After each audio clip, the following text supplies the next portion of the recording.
The horror story. Once upon a time, under in the dark night, it reflected a small bonfire in the middle of the forest of woods.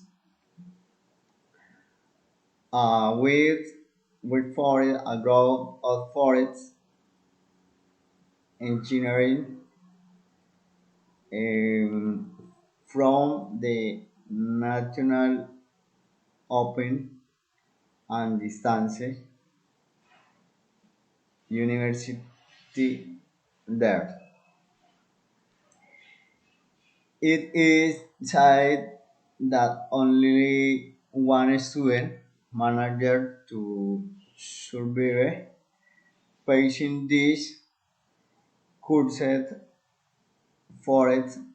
The tourists who were, were in this place were very scared.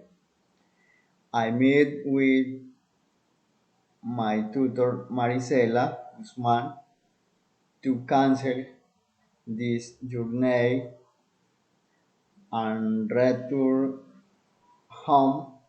I was very scared to be in the forest of woods.